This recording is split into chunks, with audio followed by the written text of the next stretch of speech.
A busca pela perfeição pode estar destruindo a sua paz e você nem percebe. Hoje vamos falar sobre a necessidade, essa busca por ser perfeito, essa ilusão de nunca errar, de atender todas as expectativas e de se manter no padrão exigido pelo mundo externo. No começo, pode parecer só força de vontade ou determinação, mas quando olhamos de perto, entendemos que essa busca cobra um preço alto, porque ela drena nossa energia, afasta a gente de quem somos e, com isso, rouba a paz de espírito. E o mais curioso é que especialistas de diferentes áreas da saúde mental e da psique humana, como Freud, Adler, Jung, Lacan, entre outros, apesar de não concordarem exatamente sobre onde começa essa busca, chegam no mesmo ponto. Quando a perfeição vira uma obrigação, ela nos afasta da vida plena, da nossa vida fluindo, do estado flow, como anda tão em voga atualmente. Meu nome é Valéria Brás, estou aqui com a Cintia Almeida, amiga e parceira, e ela vai trazer mais luz a essa conversa. É com você, amiga. Obrigada, Val.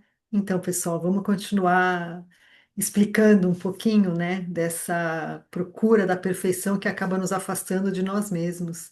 Que a vontade de melhorar é natural, ela é natural do ser humano, né? Ela é parte do que nos torna humanos. E essa energia que nos faz aprender, criar, evoluir. O problema começa quando essa vontade se transforma numa exigência onde você não pode falhar, onde a falha não é aceita.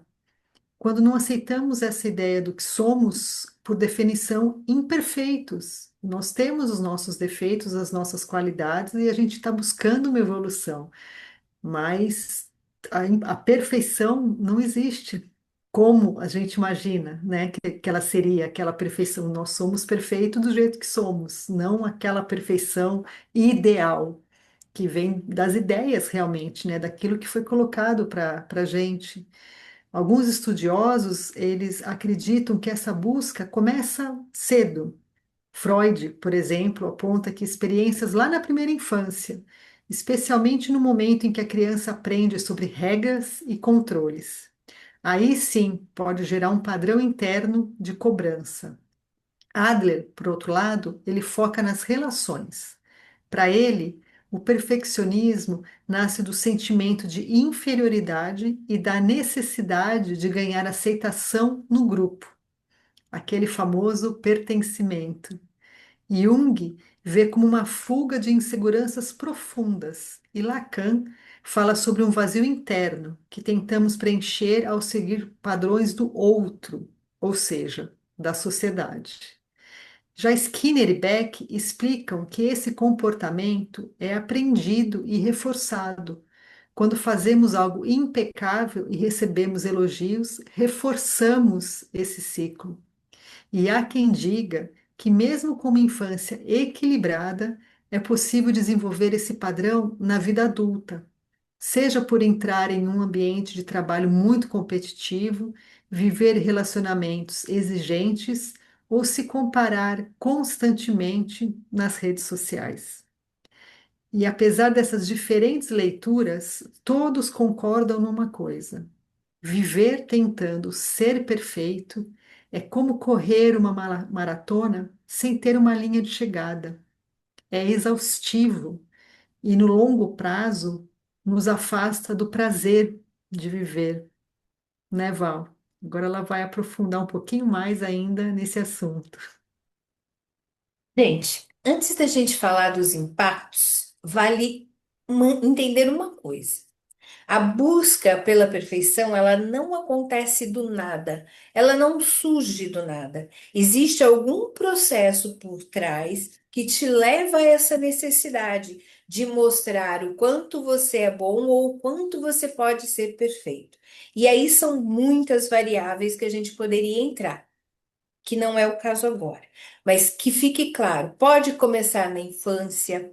Alguns acreditam que pode começar durante a vida. Por exemplo, uma carga social muito pesada, onde as pessoas estão sempre. Digamos que você viva com pessoas que estão no luxo e você não tem esse poder aquisitivo. Você começa a se achar errado. Você começa a querer encontrar uma perfeição para chegar onde essas pessoas chegaram. E o que que acontece? Muitas vezes você não consegue. E aí, essa sensação de que você sempre está errado ou que você não consegue o que as pessoas conseguem te faz cada vez mais buscar essa perfeição. Como a perfeição não existe, o que que acontece? A gente vai em busca de uma perfeição que não existe e valida cada vez mais que a gente é imperfeito. Então, primeiro passo, vamos aceitar a nossa imperfeição, como disse a Cintia. Outra questão é que a gente vive numa cultura que valoriza mostrar o lado bonito, o lado bom, o lado rico, o que conseguiu, o que fez, o que aconteceu. O que nos expõe todos os dias a imagem e histórias de sucesso impecável. A velha família margarina, o cara milionário que a gente quer atingir e vai no processo da vida e não consegue.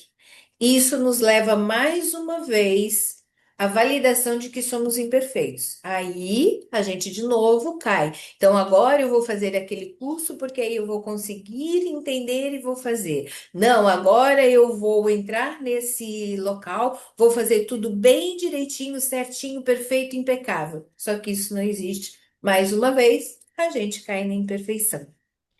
E o que que isso nos leva a acreditar? Que errar é fracassar. E com isso, aos poucos, a gente passa a medir o nosso valor apenas pelo que nós entregamos e não por quem somos. E quando isso se instala, absorvemos como verdadeiro, os efeitos são nocivos e vão aparecer em três níveis principais na nossa vida: no nível físico, que é o primeiro e o mais aparente para nós. É quando negligenciamos muitas das nossas mensagens. É o corpo. Ele é o primeiro a nos dizer o sentido, o sentimento, o que não está bom. É o primeiro alerta e a gente não olha. Como é que são esses alertas? Uma tensão constante, porque a gente passa o tempo inteiro em busca dessa perfeição. Com isso, a gente aumenta o nosso estresse, porque a gente está sempre olhando aonde eu posso fazer melhor, aonde não está o suficiente, aonde aquele diz que não está bom. E isso faz com que o nosso estresse fique muito elevado. E o estresse elevado vai mexer com o nosso sono, vai gerar dores musculares, problemas digestivos e uma queda acentuada da nossa imunidade, gerando a facilidade de pegar doenças mais sérias até. Se vocês observarem quem está acompanhando as nossas lives, a gente percebe que os sintomas de quase tudo que a gente vive, que não é real, que é mais criado pela nossa mente, acaba no nosso corpo e mais ou menos no mesmo lugar e da mesma forma. Dá para começar a entender mais ou menos agora por que que a gente anda tão cansado. A gente tá como se vivesse num alerta máximo o tempo todo, sempre nos olhando como não perfeitos, ou que não pertencemos, ou que temos medo, ou que vamos perder algo. E isso faz com que a gente sinta ou viva perigos que não são reais. Aí a gente vive uma irrealidade como se ela fosse real. E para o nosso corpo não tem diferença. Então nós temos que começar a trabalhar a nossa mente. Vamos lá olhar no campo energético. No nosso campo energético, e agora entra a nossa mente, ela fica ocupada com um fluxo interminável de pensamentos. Será que ficou bom o suficiente? O que vão pensar de mim? Onde eu posso melhorar? Quando que eu vou entregar esse trabalho? Tá faltando tanta coisa. Essa preocupação constante com a percepção do mundo externo, com o julgamento dos outros, com o que os outros vão pensar, vai consumindo a nossa energia. E essa energia sendo exaurida, esse cansaço vai ocupando todo o espaço da criatividade. A gente se ocupa em encontrar algo que não existe. A gente se ocupa em ser perfeito quando perfeição não existe. Pelo menos não no nosso mundo. E por fim, a gente acaba gerando uma profunda desconexão com os outros, porque a gente está preocupado como seremos julgados. E o julgamento também é algo sobre coisas que não existem, coisas criadas pela nossa mente, assim como a mente dos outros que convivemos. No campo espiritual, e aqui a gente não vai falar necessariamente da religião, mas nós vamos falar da essência, de quem realmente somos como seres humanos imperfeitos. Nossos reais desejos, nosso real prazer. A gente acaba não vivendo os nossos desejos e o nosso real prazer, porque a gente está sempre preocupado em dar para o outro o desejo e o prazer dele. Porque quando ele diz assim é o certo, é a maneira como ele vê, não a maneira como eu posso estar vendo. Aí eu largo de mim para entregar o que ele quer. A gente se perde da gente fazendo isso. Quando vivemos para sustentar uma imagem perfeita, a gente perde contato com o que realmente importa para nós. Porque passamos a viver para agradar expectativas externas e acabamos não nutrindo a nossa própria verdade. É como vestir uma máscara e esquecer quem está por baixo. Quem acompanha a gente também já ouviu falar que nós usamos máscaras para nos proteger. E é mais ou menos isso. Eu visto a máscara, me protejo, mas eu esqueço quem está por baixo. Eu esqueço de quem está por trás dessa máscara tem desejos, tem vontades. E é nesse ponto que todas as visões se encontram. Dos grandes pensadores, dos grandes pesquisadores da mente humana, que não importa se o gatilho inicial foi na infância, é da sociedade, é por causa das redes sociais, o efeito é o mesmo. Ficamos presos em uma armadilha que de fora pode até parecer disciplina, mas por dentro é ansiedade e medo de errar. Agora a Cíntia vai trazer para nós um exercício para a gente tentar entender mais profundamente a importância que tem essa busca da gente por ser o melhor e por ser perfeito. Perfeito que a gente não é. Cíntia? Obrigada, Val. E antes da gente fazer o exercício, eu só queria contar uma historinha aqui, bem curta, que conta-se que um artista passou a vida toda tentando pintar a obra perfeita. Cada vez que terminava, encontrava um detalhe para mudar. Até que um dia, um amigo perguntou: Por que você nunca termina? E ele responde: Porque ainda não está perfeito. Então, o amigo disse: Você está tentando agradar um crítico que só existe na sua cabeça, né, pessoal? Vamos pensar que a gente procura tanto essa perfeição, muitas vezes por cobrança externa, mas o maior crítico somos nós mesmos, né? Então, agora vamos fazer esse exercício rápido, só para a gente começar a ter um pouquinho mais de consciência daquilo que a gente exige de nós mesmos, né? É, quem puder pegar uma folha e quem não puder agora, só imagina, né, que dá para a gente fazer também da mesma forma. Pega essa folha e divide em duas colunas. E na primeira, escreve três áreas da sua vida que você sente que precisa ser perfeito.